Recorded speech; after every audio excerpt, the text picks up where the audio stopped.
Saya Ahmad Riza Firdaus, mahasiswa program studi Dr. Ilmu Hukum dari Universitas 17 Agustus Surabaya. Di sini saya mau menyampaikan terkait konflik Code Islam vs hukum negara, gagasan Loren Lessig, dan jalan keluar untuk Indonesia.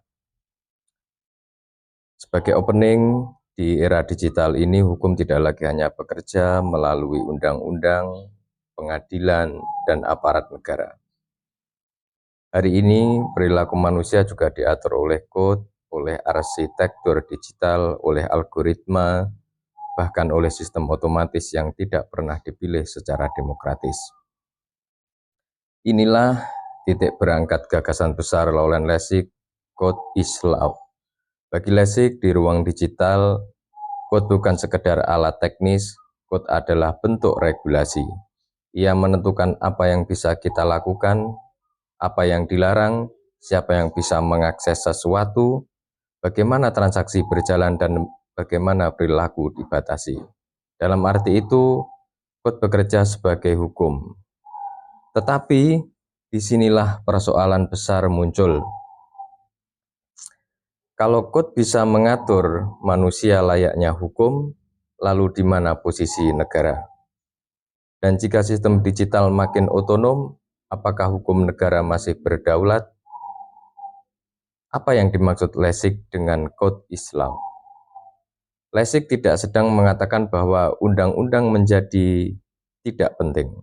Yang ia jelaskan adalah bahwa dalam dunia digital perilaku tidak hanya diatur oleh hukum formal, tetapi juga oleh arsitektur teknologi, platform, aplikasi, blockchain, smart contract, sistem identitas digital, dan algoritma rekomendasi semuanya membentuk ruang kemungkinan tindakan manusia.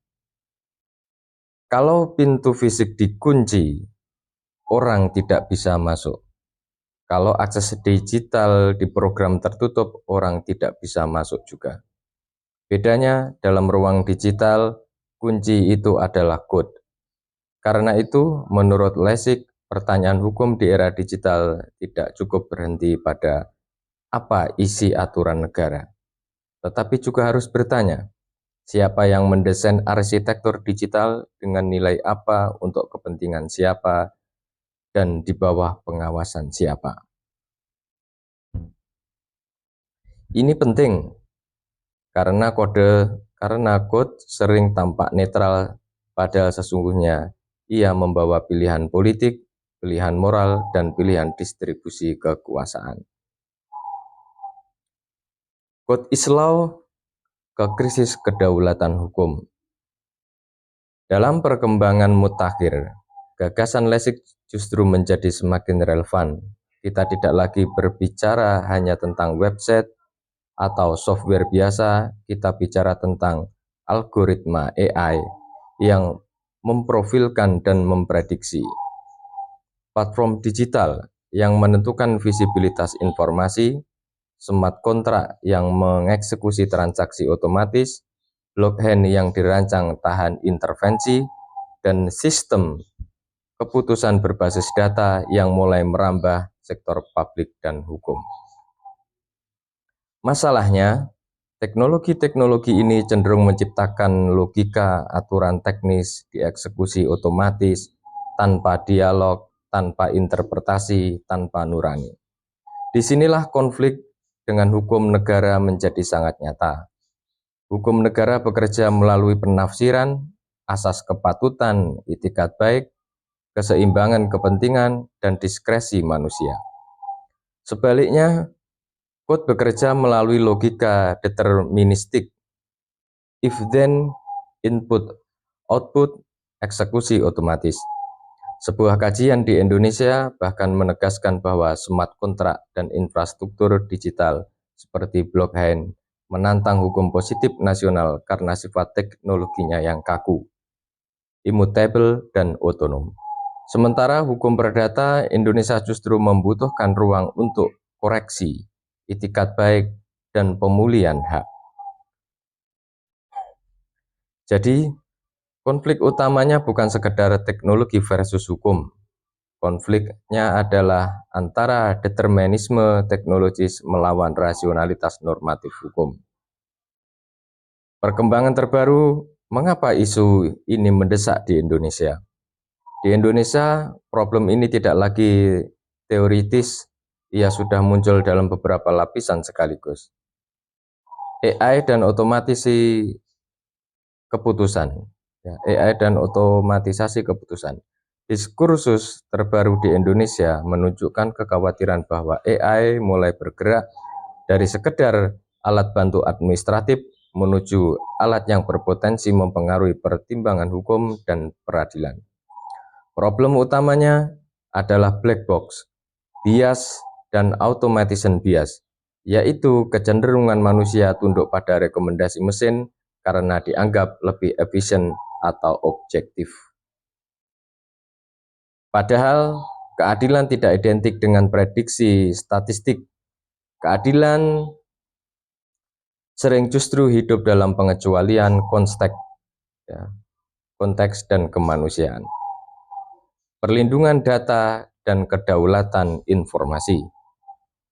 Penerapan AI generatif dan pengolahan data skala besar di ekosistem informasi nasional memunculkan persoalan serius. Persetujuan subjek data, profiling, scraping, akuntabilitas pengelola, dan kepatuhan terhadap undang-undang perlindungan data pribadi. Dalam konteks ini, teknologi yang tampak efisien bisa justru melanggar hak warga negara jika tidak dibatasi oleh prinsip transparansi dan akuntabilitas hukum. Smart kontrak, blockchain, dan superioritas teknis atas hukum. Dalam perkembangan hukum digital, muncul godaan untuk menerima begitu saja anggapan bahwa karena kode bisa mengeksekusi secara otomatis, maka ia lebih pasti daripada hukum.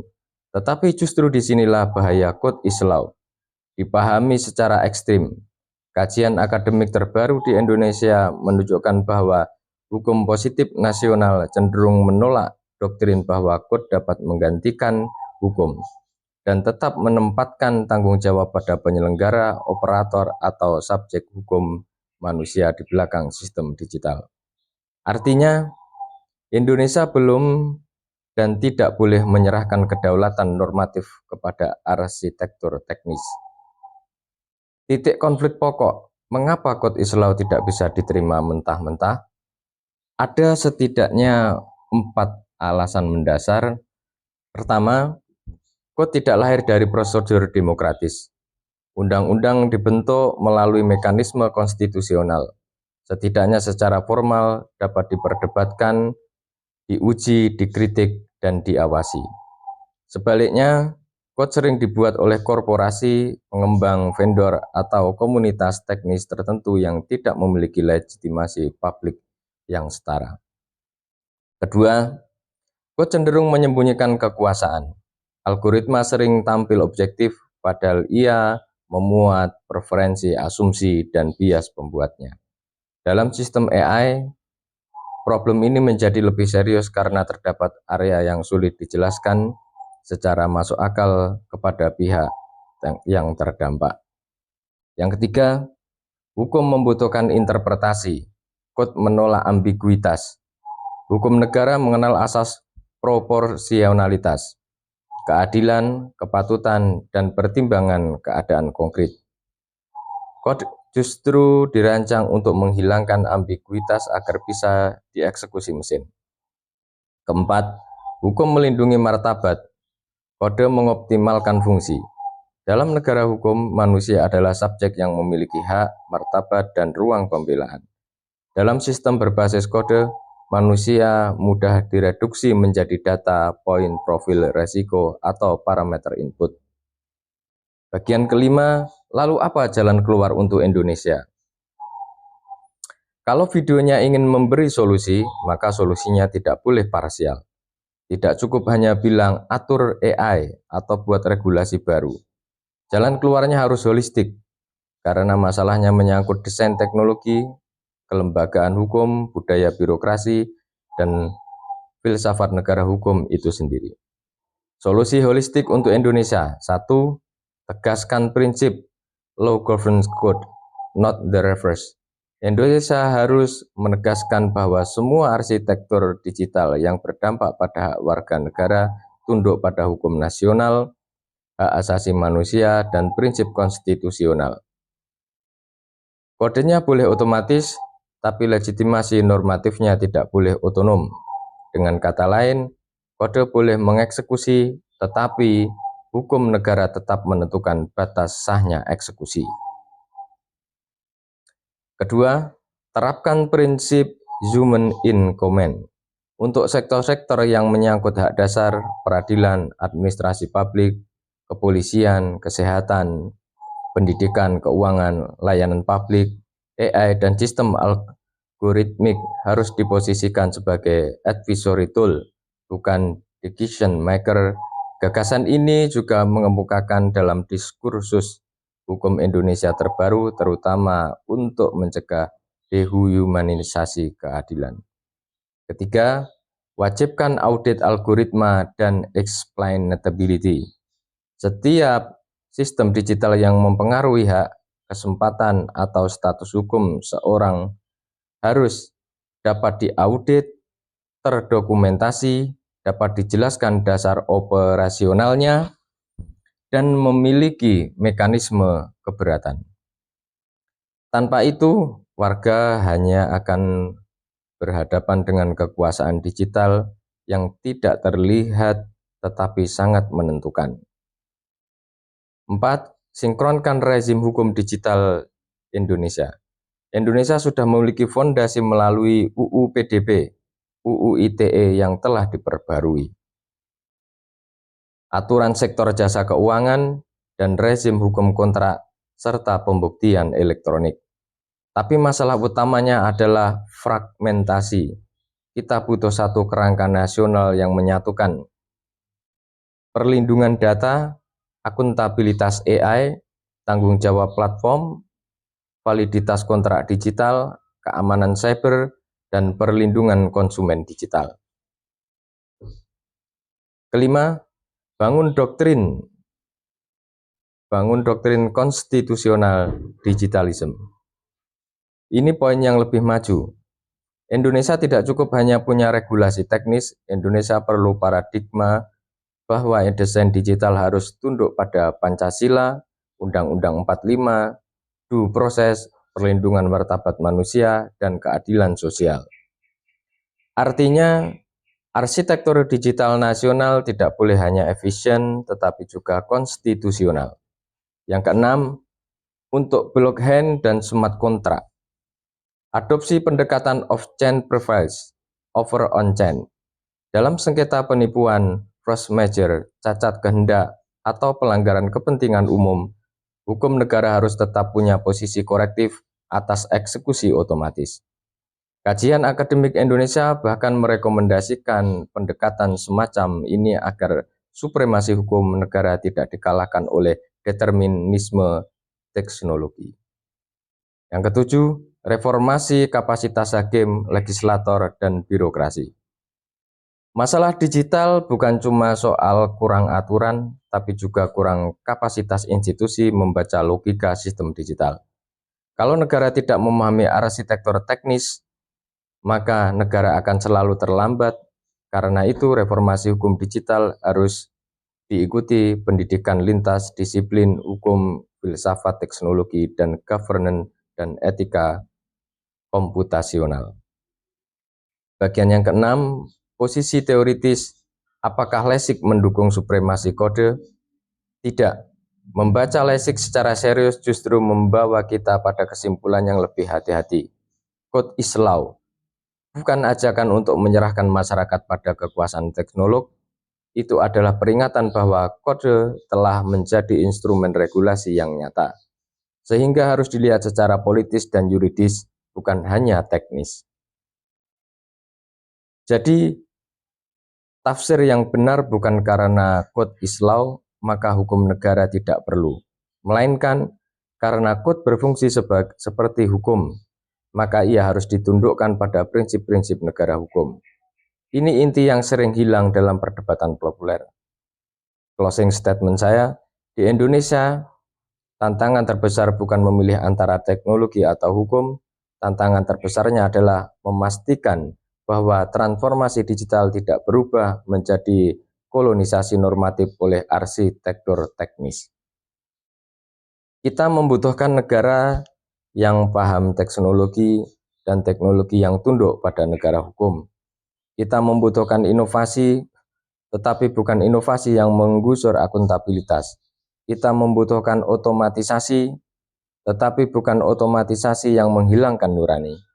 Karena pada akhirnya, hukum tidak semata-mata dibuat untuk mempercepat proses, hukum dibuat untuk menjaga keadilan, martabat manusia, dan keseimbangan kekuasaan.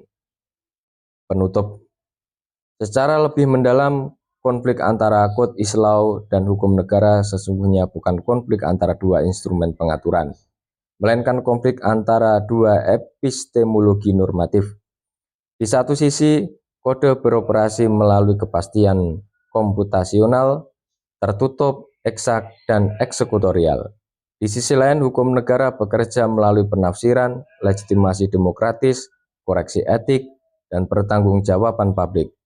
Pembacaan yang matang atas lessing menunjukkan bahwa arsitektur digital tidak pernah netral. Ia adalah lokus produksi kekuasaan. Karena itu, persoalan utama bagi Indonesia bukan apakah hukum mampu mengakomodasi teknologi, tetapi apakah negara sanggup merebut kembali otoritas normatifnya agar transformasi digital tetap berada dalam horizon konstitusional. Dalam kerangka ini, jalan keluar yang paling memadai bukan sekedar regulasi sektoral, melainkan pembentukan doktrin kedaulatan hukum atas arsitektur digital, yakni prinsip bahwa setiap sistem berbasis kode yang mempengaruhi hak, kewajiban, dan status warga harus tunduk pada supremasi konstitusi, dapat diaudit secara publik, dikoreksi secara yudisial, dan selalu menyisakan ruang terakhir bagi penilaian manusia. Jika tidak, maka yang lahir bukan digitalisasi hukum, melainkan substitusi hukum oleh teknik. Dan disitulah negara hukum perlahan kehilangan makna substansialnya. Terima kasih. Demikian. Wassalamualaikum warahmatullahi wabarakatuh.